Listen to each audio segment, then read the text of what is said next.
I'm the founder of Dear Evanston, which addresses issues of race, equity, and youth gun violence in Evanston.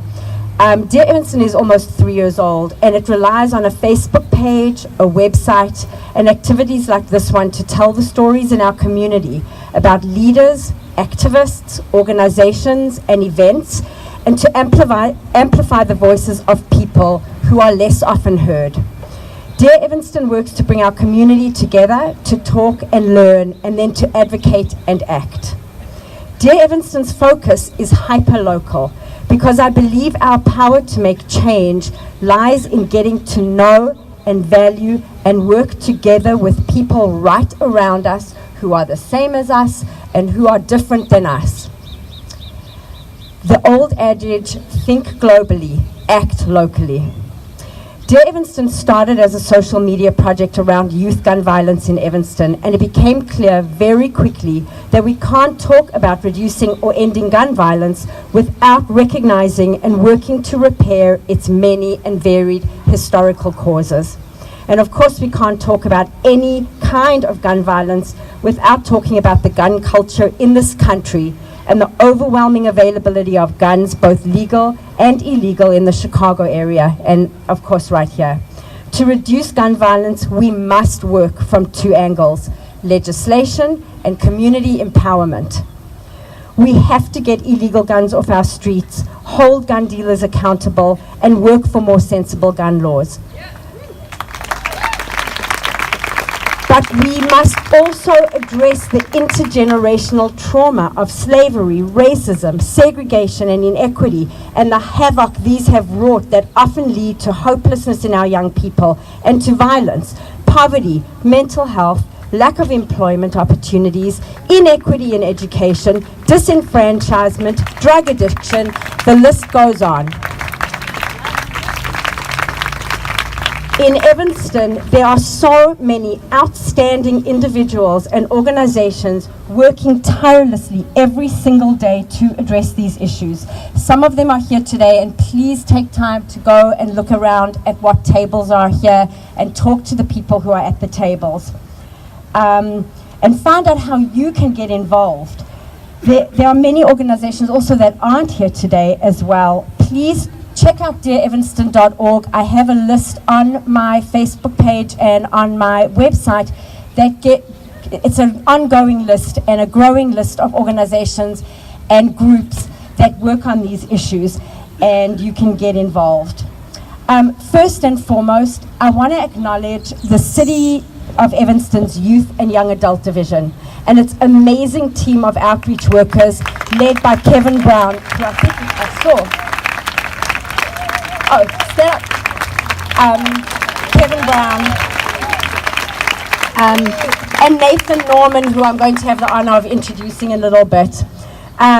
Since 2012, these dedicated people who are not well enough known, and too often unsung heroes, they walk the streets of Evanston talking to our young people, advising them, listening to them, helping them, guiding them, redirecting them, connecting them and their families to people and places that can assist them. They are trusted implicitly by our young people. They interrupt violence. They encourage a culture of peace. They help kids find jobs year-round and during the summer. They find housing. They help expunge criminal records that are barriers to jobs and housing. And they do so much more. Right now, their department is at serious risk of being reduced or eliminated because of the city's budget crisis. We can't allow that to happen. If you haven't already, please make sure to fill out your budget surveys that are online on the City of Evanston's website.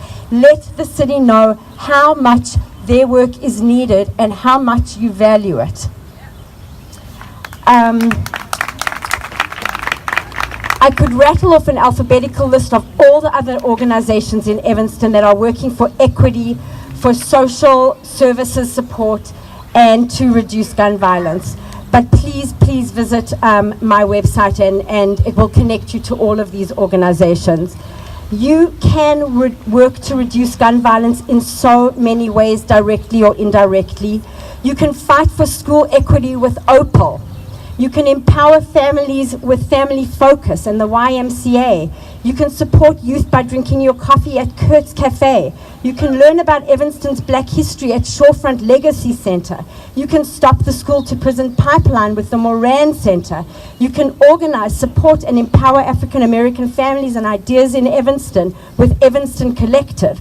You can fight racism and domestic abuse with the YWCA.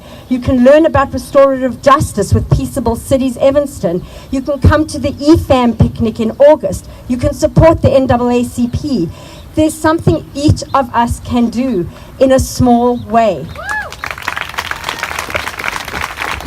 So thank you for being here to stand up against gun violence. But attending a rally is only as good as the action you're inspired to take afterwards. Please take action, get involved, volunteer, donate to the local organizations that work to prevent gun violence and strengthen our youth and families. Sign witness slips, sign petitions, fill out your city survey. We won't solve it all here or now, but where there are people willing to take action, there is hope. I believe that working together across racial boundaries for a more equitable community is the ultimate way to stop gun violence. A few nights ago, Congressman John Lewis spoke at the Moran Center's gala. He told the gathering that to be a leader, you have to be a headlight, not a tail light. Of course, Congressman Lewis has lived with his headlights on very, very bright. We can't all be John Lewis, but we can each be a leader in our own small way, just by standing up, speaking out, and acting up. Lewis said that we have to make necessary trouble to make change. Let's make necessary trouble. And now I want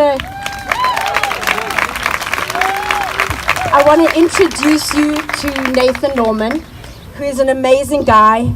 I got to know him a couple of years ago. He has had a life of incredible challenges that he has overcome, and he is now the, what is your title, Nathan?